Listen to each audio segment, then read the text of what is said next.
하나님 말씀은 로마서 6장 23절 한 절 말씀입니다. 로마서 6장 23절 한 절 말씀을 교독을 하겠습니다.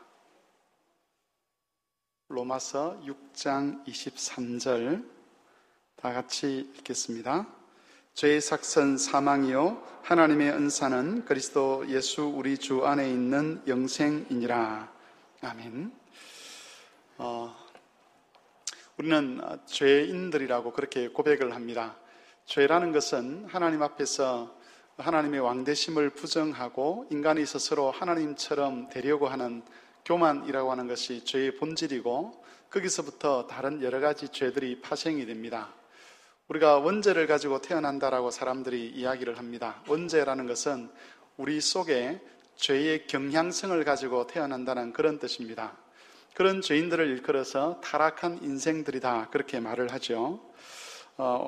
우리가 주일 오후 시간에 한 번씩 이렇게 파울링이 조금씩 납니다. 장로님 여기 있어. 조금만 소리를 이쪽만 좀 줄여주십시오.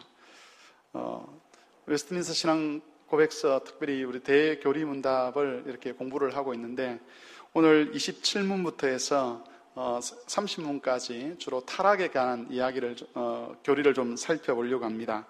타락에 대한 교리를 통해서 우리가 구원받았던 자리, 다시 말하면 우리가 이전에 처해 있던 그 상태가 어떤지를 확인하고, 그것을 통해서 우리의 구원이라는 것이 얼마나 영광스러운 것인가를 살펴보고자 합니다. 지난번처럼 우리 질문과 답을 같이 한번 읽어보겠습니다. 신앙 웨스트민스터 대교리문답 제27문과 답을 같이 읽겠습니다. 타락으로 인하여 사람들에게 임한 비참함은 무엇입니까? 타락은 인류에게 하나님과의 교제를, 그분의 노여움과 저주를 가져왔습니다. 그러므로 우리는 본질상 진노의 자식이고 사단에게 매인 종이며 이 세상에서와 오는 세상에서 모든 형벌을 받아야 마땅한 존재입니다. 앞에서 말씀드린 것처럼 타락이 가져온 결과는 우리가 구원받기 이전에 어떤 상황에 놓여 있었는가를 알아볼 수 있도록 하는 그런 가르침들입니다. 이 타락의 비참함을 알지 못하게 되면 왜 우리가 구원받아야 하는지에 대해서 알 수가 없습니다. 사람들은 복음의 교리를 조롱하고 비난합니다. 그리고 어떤 사람은 적대감을 보이기도 하는데, 사람들이 이렇게 복음의 교리에 대해서 적대감을 보이는 가장 큰 이유는 그들이 처해 있는 영적 상황이 어떠한가에 대해서, 또 그들이 맞이하게 될 운명이 어떤 것인가에 대해서 알지 못하기 때문에 그렇습니다. 자신들이 여기서 밝히고 있는 대로 이런 비참한 상황에 놓여 있다는 것을 알게 된다면 그 비참한 상황에서 벗어나고자 할 것이고, 그렇다면 그 길이 예수 그리스도의 복음밖에 없다는 것을 알게 될 것인데, 상황 자체를 인식하지 못하기 때문에 굳이 복음을 받아들일 필요가 없는 것이죠. 이것은 이렇게 비유를 해볼 수가 있습니다. 자신이 건강하다고 생각하는 사람은 아무리 좋은 의사가 있다는 이야기를 들어도 그 의사에게 별다른 관심을 가지지 않습니다. 그런데 내가 병들었구나, 내 몸에 무슨 문제가 있구나라고 여겨지면 그 분야에 있어서 최고의 실력을 가진 사람이 있다라고 하면 그 사람을 찾아가는 것이지요. 그러나 건강한 사람은 굳이 의사를 찾아갈 필요가 없습니다. 마찬가지로 자기가 죄인이며 죄로 인해서 타락한 인생이고 그 타락이 가져온 비참한 결과가 있다는 것을 아는 사람이라면 구원의 길을 찾지만, 알지 못하는 사람은 굳이 그럴 필요가 없는데, 대부분의 사람들은 영적으로 무지하기 때문에 자신의 그 비참한 상태를 알 수가 없습니다. 27문에서 우리에게 가르쳐주고 있는 인간의 비참함은 몇 가지로 정리가 되는데, 제일 첫 번째는 하나님과의 교제 상실입니다. 다시 말하면 하나님과 단절되어 있다는 그런 뜻입니다. 인간이 처음 창조될 때는 하나님의 형상으로 창조가 되었습니다. 그 말은 하나님과 교제할 수 있고 하나님 안에서 안식할 수 있었다는 그런 의미겠죠. 일부 예배 시간에도 말씀을 드렸지만 신적인 삶을 살 수 있는 존재로 그렇게 창조가 되었습니다. 그런데 타락은 하나님과 분리됨으로 말미암아서 신적인 삶에서 떨어지게 됐고, 그래서 마귀의 종로로 타는 삶으로 인간을 전락시켜 버렸습니다. 하나님과의 교제 속에서 안식을 누리던 사람이 하나님과 단절됨으로 인해서 그 안식을 상실했을 때 나타나는 현상은 본능적으로 자기 스스로 다른 안식을 찾아가는 겁니다. 사람들이 활동하는 모든 활동의 목적이 뭐냐라고 물었을 때 여러 가지 표현을 할 수 있지만 그것을 종합해보면 안식이라는 말로 표현할 수 있습니다. 좀 더 쉽게 표현하면 행복이라는 말로 표현을 할 수 있다는 것이죠. 왜 그렇게 열심히 일을 하느냐? 왜 그렇게 열심히 공부를 하느냐? 왜 연애를 하느냐? 왜 결혼을 하느냐? 또는 왜 결혼을 하지 않느냐? 이런 모든 것들의 그 마지막에 가면 행복해지고 싶다는 그런 생각을 가지고 있고, 그 행복이라는 말이 신학적으로 이야기를 하면 안식이라는 말이죠. 하나님과의 교제에서 오는 안식에서 떨어지고 난 다음에 인간은 본능적으로 자기 스스로 안식을 추구하게 되는데, 그런 안식의 추구가 인간에게 만족을 가져오느냐 하면 그러지 못하는 것이죠. 어거스틴이라고 하는 분이 이런 고백을 했습니다. 하나님께서 우리를 하나님을 향하여 있도록 지으셨기 때문에 우리의 마음이 하나님 안에서 안식할 때까지는 쉴 수가 없습니다. 최근에 나타나고 있는 현상들 중에 특별히 성적인 타락 현상들에 대해서 우리가 많은 염려를 하게 됩니다.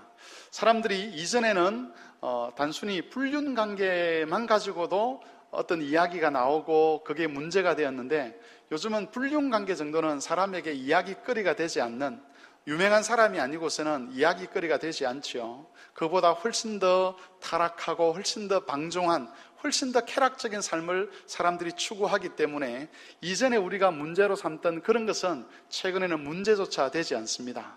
사람들이 왜 성적으로 이렇게 점점 더 타락해가고 점점 더 이상한 쪽으로 흘러가는가라고 물었을 때, 결국은 안식하고 싶은데 안식하기 위해서 성적인 쾌락에 빠져드는데 그게 사람에게 궁극적인 안식을 가져다 주지 못하고 점점 더 갈증을 느끼게 되고 점점 더 목마르게 되는 그런 상황으로 들어간다는 것입니다. 우리가 하나님 안에서 안식하기까지는 어떤 것으로도 안식할 수 없게 되고, 돈이나 권력이나 명예를 통해서 안식을 얻고자 하지만 그것이 안식을 가져다 주지 못하기 때문에 늘 두렵고 염려가 되고 삶의 만족이 없고 그렇게 되는 것이지요. 여러분, 구원이라는 것은 정말 놀라운 것입니다. 왜냐하면 우리가 안식을 얻기 위해서, 행복하기 위해서 열심히 달려왔던 그것들, 그게 돈일 수도 있고 성적인 쾌락일 수도 있고 또는 학력일 수도 있고 명예일 수도 있는데, 그런 것들을 향해서 열심히 살아가는 삶 속에서 얻지 못하던 참된 위로와 안식을 구원을 통해서 얻게 된다는 것이지요. 그래서 성적인 쾌락에 빠지지 않더라도, 마약에 중독되지 않더라도, 또 돈의 노예가 되지 않더라도, 다른 사람이 가진 만큼 재산을 가지지 않아도 성도에게는, 구원의 복을 누리는 자에게는 위로가 있고 기쁨이 있다는 겁니다. 이것은 그럴 것이다라가 아니라 실제로 구원의 복을 누리는 사람들이 공통적으로 가지는 것이 뭐냐? 그건 위로와 기쁨입니다. 행복이라는 것이죠. 그래서 참된 안식이 어디서 있을 수 있느냐? 하나님과의 관계에서 나온다는 것인데, 타락은 그 하나님과의 관계를 단절시켜버림으로써 끊임없이 안식을 추구하는 존재로 우리를 그렇게 전락하게 만들어버린 것입니다. 타락이 가져온 두 번째 결과는 하나님의 노여움과 저주, 또 본질상 진노의 자녀가 되는 것이라고 그렇게 설명을 하고 있습니다. 이 말은 하나님과 화해할 수 없는 자, 하나님과 원수라는 겁니다. 우리가 죄인으로 태어날 때에 그 죄는 우리 안에 어떤 하나님께 대한 태도를 만들어내는데, 그 태도가 뭐냐면 하나님께 대한 적대감입니다. 하나님이 사람들에게 특별히 나쁜 일을 하거나 하나님께서 사람들에게 악한 일을 하거나 그러지 않았음에도 불구하고 사람들은 태어나면서부터 살아계신 하나님께 대한 적대감을 가지고 있습니다. 그 하나님께 대한 적대감이 어디서 나타나느냐 하면 하나님의 법을 대하는 태도에서 나타나는 것이고, 하나님의 복음에 대한 태도에서 나타나는 것이죠. 이유 없이 복음을 미워하고 정오합니다. 이유 없이 하나님의 법을 멀리 하려고 합니다. 이런 것들은 그만큼 인간이 죄로 인해서 하나님을 원수로 여기는 마음을 가지고 태어났다는 것이죠. 우리가 예배당에 나오면서 하나님께 대한 마음들이 원수된 마음이 아니라는 것을 여러분들은 잘 아실 것입니다. 하나님을 영화롭게 하고 싶고 하나님과 가까이 하고 싶고 하나님께 기도하고 하나님의 응답을 받고 싶은 그런 마음들을 우리가 가지고 있다는 것은 그 타락에서 구원받았을 때만 가질 수 있는 그런 마음의 태도라는 것이죠. 그래서 지금 내가 하나님께 대하여 또 하나님의 법에 대하여 어떤 마음을 가지고 있느냐에 따라서 내 영적 상태가 어떠한지를 우리는 점검해 볼 수가 있습니다. 구원받지 못한 자들은 하나님께 대한 정오감을 가지고 살 것이고, 구원받은 자라 할지라도 하나님 앞에서 신실하지 못하다 그러면, 하나님께 가까이 있지 못하다 그러면 하나님께 나아오는 것이 부담이 되고 힘이 될 것입니다. 그런데 하나님의 은혜를 누리고 있는 사람이라면, 또 영적으로 온전한 자리를 향해서 나아가고 있는 사람이라면 주님께 나아오는 것이 기쁠 것이고 주님과 만나는 것이 즐거울 것입니다. 세 번째로 가져온 결과는 우리가 사단의 종이 되는 것이죠. 타락한 인간은 결코 자유롭지 않습니다.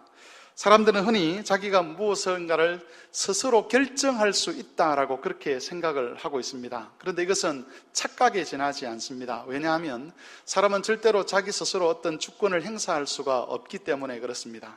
하나님께로부터 독립되면 스스로 주권을 가질 수 있고 자기가 자기 인생의 주인인 것처럼 여겨지지만, 사실은 하나님께로부터 독립된 인생들은 마귀의 종이 되는 것이죠.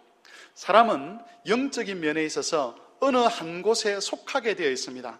하나님의 종으로 살든지 아니면 마귀의 종으로 살든지, 그걸 다르게 표현하면 하나님 나라의 다스림을 받든지 마귀의 다스림을 받든지 둘 중에 하나이지, 내가 하나님의 다스림도 받지 아니하고 마귀의 다스림도 받지 않을 수 있다라고 하는 그런 자리는 존재하지 않는다는 것입니다. 그래서 하나님으로부터 멀어진 사람, 타락한 사람은 결국 마귀의 종로로 탈 수밖에 없는 것이고, 아무리 어떤 결정들을 바르게 하고 싶어도 마귀가 기뻐하는 결정, 또 하나님을 대적하는 그런 결정을 할 수밖에 없다는 것입니다. 네 번째로는 이 세상에서와 오는 세상에서 모든 형벌을 받아야 되는 운명에 처해 있게 되는 것입니다. 이것이 우리가 타락함으로 말미암아서 우리가 겪게 되는 그런 상태라고 볼 수가 있습니다. 28문을 같이 한번 읽어보겠습니다. 이 세상에서 받는 형벌은 무엇입니까? 이 세상에서 받는 죄의 형벌은 어두운 마음, 타락한 지각, 강력한 미혹, 강팍한 마음, 양심의 공포, 비열한 욕망과 같은 내적인 것들과 우리 때의 피조물에게 임한 하나님의 저주, 죽음 그 자체와 더불어 우리 육신과 명예와 재산과 관계와 직업에 미치는 모든 다른 해악들과 같은 외적인 것입니다. 우리가 타락함으로 인해서 놓여진 비참한 상태에 있어서 네 번째가 하나님의 형벌을 받는 것인데, 그 하나님의 형벌은 두 가지로 나누어집니다. 하나는 이 세상에서 받는 형벌이 있고, 두 번째는 오는 세상에서 받는 형벌이 있습니다. 이 세상에서 죄인들이 받는 형벌은 어두운 마음과 타락한 지각과 강력한 미혹과 강팍한 마음과 양심의 공포와 같은 이런 내적인 것과 또 외적인 것이 나누어진다는 것이죠. 마음이 어두워졌다는 것은 그 진리를 사랑할 수 없는 마음이 되었다는 것을 의미합니다. 다시 말하면 빛의 말씀으로 나아가기보다는 어둠을 사랑하는 그런 마음이 되어버렸다는 것입니다. 지각이 타락을 했다는 것은 감각 기능이 상실되었다는 것이죠. 어떤 것을 바라볼 때에 바르게 바라보고 바르게 판단을 해야 되는데, 바르게 판단하고 바르게 해석할 수 있는 그런 안목 자체가 사라진 것입니다. 저도 지금 이제 노안이 와가지고, 여러분은 멀리 계시는 분을 보기 위해서는 안경을 써야 됩니다. 그런데 안경을 쓰고 가까이 있는 이런 글들을 보면 보이지 않습니다. 지각이 상실되는 거죠. 그래서 제가 안경을 벗고 멀리 있는 그 상황을 보면 멀리 계시는 분들이 사람이긴 한데 저분이 누군지 파악을 할 수가 없게 됩니다. 보긴 보지만 제대로 볼 수가 없는 것이죠.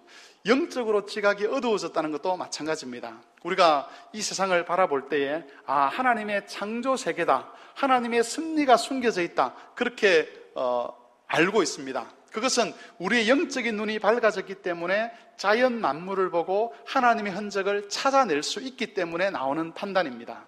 그런데 구원받지 못한 상태에서 하나님의 형벌을 받고 있는 그런 사람들의 지각은 어두워 있기 때문에 아무리 자연 만물을 통해서 하나님의 살아계심의 흔적을 보여주고 하나님의 구원의 흔적을 보여준다 할지라도 그 사람들이 거기서 하나님의 그 살아계심을 확인할 수가 없는 것이고, 또 하나님 말씀인 성경을 아무리 가르친다 할지라도 그 마음의 지각이 어두워져 있기 때문에 하나님의 말씀이 그들 속에 역사할 수가 없는 것입니다. 또한 강력한 미혹 아래 놓이는 것도 하나님의 형벌의 한 종류입니다. 강력한 미혹이라는 것은 우리 마음이 어떤 영적인 세력에게 꽉 잡혀 있다는 그런 의미입니다. 그래서 앞에 있는 것과 연관시켜서 말씀을 드리면 진리를 들려주어도 이 사람들이 진리를 알지 못하게 되고 오히려 비합리적이고 또 전혀 이치에 맞지 않는 그런 것들을 마치 진리인 것처럼 받아들이는 겁니다. 한 가지 예를 들면 예수를 안 믿는 사람들은 우리 예수 믿는 사람들을 비과학적이라고 그렇게 조롱을 합니다.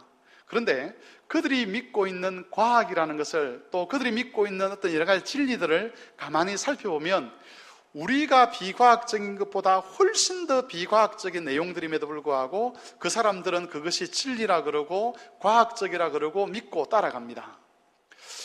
우리가 가만히 생각을 해보면 이게 아닌데 싶은 그런 것들에 대해서 하나님을 알지 못하는 사람들이 그게 옳다라고 생각하고 간다는 거예요. 그래서 차근차근 따져 물으면 그 사람들이 처음에는 아주 강하게 주장을 하다가 나중에는 다 입을 닫습니다. 입을 닫는데 입을 닫았으면 이게 틀렸구나, 잘못되었구나 생각하고 복음으로 돌아와야 되는데 복음으로 돌아오지 않습니다. 여전히 자기가 논쟁을 해서 패배한 논쟁임에도 불구하고 또 그것을 따라 살아가는 것이죠. 이것은 그들의 영적 마음이 이 마귀에게 강력하게 미혹되어 있다는 증거들입니다. 그래서 아무리 사람의 능력으로 설득을 해내어도 그 미혹된 마음이 하나님의 은혜로 새로워지기 전에는 이 사람들이 거짓된 것으로 알고 주께로 돌아올 수가 없는 것입니다. 그리고 강팍한 마음도 하나님의 형벌의 한 종류라고 이야기합니다. 하나님께 대하여 적대적인 마음을 품게 되는데 자기의 죄가 드러났을 때에 내가 잘못했구나라고 돌아오는 것이 아니라 오히려 더 마음을 강팍하게 하여서 하나님의 뜻과는 반대되는 쪽으로 가도록 하는 것, 이런 것들이 형벌의 종류입니다. 양심의 공포라는 말도 거기에 기록이 되어 있는데 이것은 죽음에 대한 두려움, 미래에 대한 두려움, 내일에 대한 염려와 같은 것들입니다. 사람들은 이런 것들 때문에 마음을 다 잡지 못합니다. 그리고 이런 것들 때문에 마음을 빼앗겨서 여러 가지 일들에 대해서 미혹을 당하죠. 비열한 욕망도 하나님이 주신 형벌 중에 하나입니다. 잘못된 욕망을 말하는 것인데 최근에 동성애가 이슈가 되고 있지만 이런 동성애 같은 것들은 잘못된 욕망들인데 사람들 속에 계속해서 끊임없이 그 욕망을 가진 사람들이 나타납니다. 헛되고 지저분한 욕망이지만 사람들은 그것의 어리석음과 더러움을 알지 못합니다. 오히려 이런 욕망들이 정당하다고 주장을 하고 그것을 자랑하는 자리까지 이르고 있습니다. 왜 그런가 하면 하나님의 형벌을 받았기 때문에 그렇습니다. 우리는 이것이 죄가 가져다주는 열매다라는 측면에 대해서는 알고 있는데 하나님의 형벌이라는 측면에 대해서는 잘 알지 못합니다. 죄인은 이런 마음이 어두워지고 지각이 타락했고 미혹되어 있고 강팍한 마음을 가지고 양심의 공포를 느끼고 비열한 욕망을 가진다, 이렇게만 알고 있는데 그게 또 다른 측면에서 보면 하나님께서 형벌을 내리셨기 때문에 죄에 대하여 벌하셨기 때문에 나타나는 현상이라는 것입니다. 그래서 로마서 1장에 가보면 이 동성애와 같은 것들을 이야기할 때에 하나님의 심판을 받은 결과라고 그렇게 이야기를 하는 것이죠. 그 사람 자체가 악하기 때문에 심판을 받았다는 그런 의미가 아니라 하나님께서 죄에 대해서 심판하신 결과들로 그 시대 안에 그런 비열한 욕망을 가진 자들이 나타나게 되는 것입니다. 그리고 외적인 저주도 있는데 특별히 피조물들에게만 하나님의 저주가 있습니다. 이것은 자연과 사람이 함께 어우러져서 하나님의 안식을 누리며 살아야 되는데 그 자연과 사람이 함께 어울러 있지 못하고 분열을 가져오는 것이죠. 우리는 죄가 가져온 분열이 있다는 것을 압니다. 하나님과 사람 사이에 분열이 일어나고, 그리고 사람과 사람 사이에 분열이 일어납니다. 그리고 또 자연과 사람 사이에도 분열이 일어나고, 자연과 자연 사이에도 분열이 일어나죠. 그리고 마지막으로는 자기 스스로도 분열을 합니다. 이런 분열들로 인해서 사람이 고통을 당합니다. 최근에 이제 자연 현상으로 인해서 여러 가지 전 세계적으로 어려움을 겪지 않습니까? 원래는 자연과 사람이 함께 하나님의 안식을 누리게 되어 있는데, 지금은 이 자연과 사람이 분열됨으로 말미암아서 자연이 힘을 발휘하면 사람들이 고통을 당하고, 사람이 힘을 발휘하면 자연이 고통을 당하는 그런 구도 아래 놓이게 된 것입니다. 가끔씩 자연재해가 일어나면 하나님을 향해서 원망할 때가 있습니다. 하나님 왜 이렇게 하셨습니까? 라고 묻는데, 하나님을 향해서 왜 이렇게 하셨습니까가 아니라 그게 사람의 죄에 대한 하나님의 심판이라는 것이죠. 원래는 자연이 사람의 지배 아래서 함께 하나님을 영화롭게 하도록 했는데, 인간의 타락함으로 말미암아서 자연과 사람 사이에 분열이 일어나게 되고, 그 분열로 인해서 이 갈등이 조장되게 된 것이죠. 짐승들에 의해서 피해를 당하는 경우들이 있지 않습니까? 그런 경우도 마찬가지입니다. 원래는 하나님께서 세상을 지배할 권한을 사람에게 주셨지만, 사람이 타락하여서 그 세상을 다스릴 수 있는 권한을 잃어버림으로 말미암아서 자연과 사람 사이에서 경쟁이 일어나게 되고 다툼이 일어나게 되는 것이죠. 그것은 사람과 사람도 마찬가지입니다. 하나님께서 처음 아담과 하와를 창조하셨을 때는 서로 한 몸이 되어서 연합하였지만, 타락함으로 말미암아서 서로 경쟁하게 되는 것이죠. 최근에 나타나고 있는 여러 가지 남녀 갈등 현상들은 이 타락의 극치를 보여주는 것이라고 볼 수가 있습니다. 세상은 이렇게 흘러갈지 모르겠지만 구원 얻은 자들은 그 세상과 다른 모습으로 살아가야 합니다. 성경에서는 남자와 여자가 어떻게 죄를 극복하고 하나가 될 것인가를 가르쳐주고 있습니다. 우리가 이 땅에서 살아가야 될 삶의 방식은 죄가 조장하는 삶이 아니라 하나님 말씀이 가르쳐주는 그 삶이고, 우리는 거기에 헌신하면서 구원의 복을 누릴 수 있어야 하는 것입니다. 29문을 같이 읽어보겠습니다. 29문입니다. 오는 세상에서 받을 형벌은 무엇입니까? 오는 세상에서 받을 형벌은 하나님의 위로의 면전으로부터 영원히 끊어지는 것과 영육이 지옥불 속에서 끊임없이 지속되는 최악의 고통을 영원토록 당하는 것입니다. 이것은 이제 이 세상이 아니라 오는 세상에서 당할 형벌인데, 첫 번째로는 하나님의 위로의 면전에서 영원히 끊어지는 것, 이렇게 이야기를 합니다. 저와 여러분은 구원 얻은 자로서 이후에 하나님을 만날 때에 하나님을 아버지로 만나게 됩니다. 우리는 하나님을 심판관으로 만나지 않습니다. 아버지로 만난다는 것은 하나님께서 우리에게 긍휼과 자비를 가지고 나아오실 것이라는 그런 의미입니다. 하나님의 인자와 자비가 무궁하신 분이기 때문에 우리는 그 인자와 하나님의 자비 속에서 하나님과 더불어 교제하며 살아갑니다. 그런데 타락한 인생들이 맞이할 운명은 하나님을 아버지로서 만나는 것이 아니라 심판관으로 만나는 겁니다.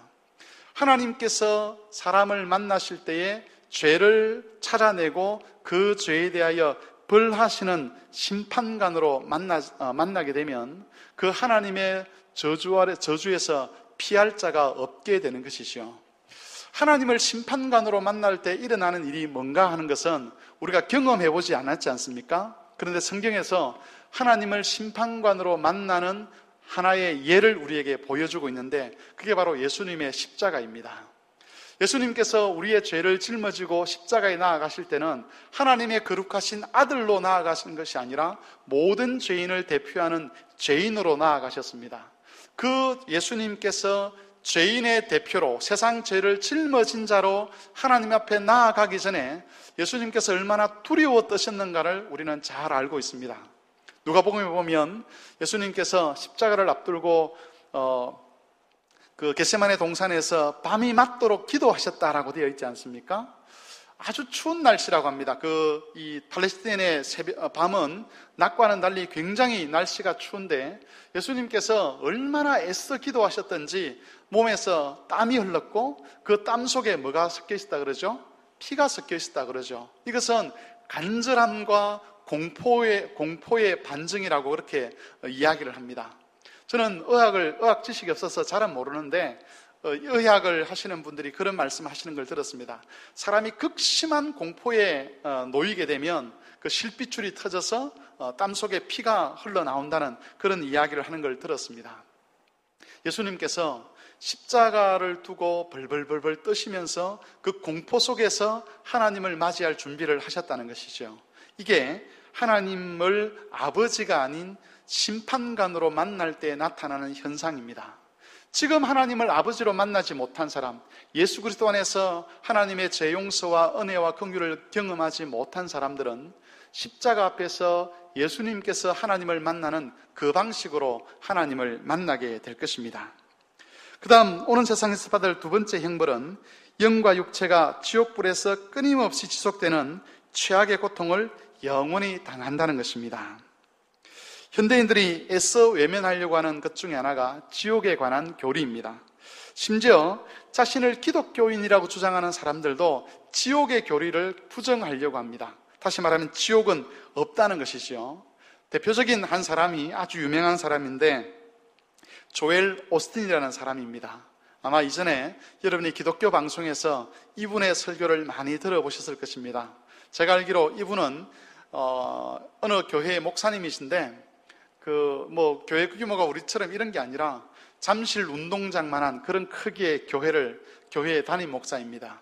그런 교회 담임 목사인데 지옥이 있느냐 없느냐라는 그런 질문 앞에서 우리가 알고 있는 그런 지옥은 없지 않겠느냐 그렇게 이야기를 했습니다. 그때 우리가 알고 있는 그런 지옥이라는 것은 성경에서 가르치고 있는 그런 지옥을 말하는 것이죠. 이분은 그런 지옥을 믿지 않는 겁니다. 왜 사람들이 지옥에 대한 교리를 믿지 않으려고 하느냐 하면 하나님에 대해서 오해를 하기 때문에 그렇습니다. 사람들은 일반적으로 하나님을 이야기할 때에 하나님은 사랑의 하나님이시다 그렇게 이야기를 하죠. 물론 하나님은 사랑의 하나님이십니다. 자비와 긍휼이 무궁하시죠. 모세는 하나님의 영광을 본 이후에 인자와 진실이 충만하신 분이다 그렇게 표현을 했습니다. 그런데 하나님은 사랑이 많으신 하나님일 뿐만 아니라 또한 공의로우신 하나님이십니다. 그 사랑을 이루시기 위해서 자기 아들을 십자가에 못 박아 죽도록 하시는 공의의 하나님이시라는 것이죠. 그래서 사람들이 하나님 앞에 범죄함으로 말미암아서 당해야 될 그 심판을 피할 길을 하나님께서 자기 아들을 죽이시는 것을 통해서 주셨음에도 불구하고 그 길을 따르지 않는 사람들에게는 그 구원의 길이 열려있지 않게 되고 그런 사람들은 하나님의 공의를 따라서 영원한 지옥의 형벌을 받게 될 수밖에 없는 겁니다. 지옥에 대해서 사람들이 오해하는 또 다른 오해가 하나 있는데 이런 것입니다. 어떤 사람이 지옥에 다녀왔다는 간증을 하는 것을 들은 적이 있습니다. 그분이 학생들 집회에서 간증을 하셨는데 이렇게 이야기를 했습니다. 여러분, 거짓말을 많이 하지 마십시오. 제가 지옥에 다녀왔는데 지옥에 가보니까 평상시에 거짓말을 많이 하던 사람들은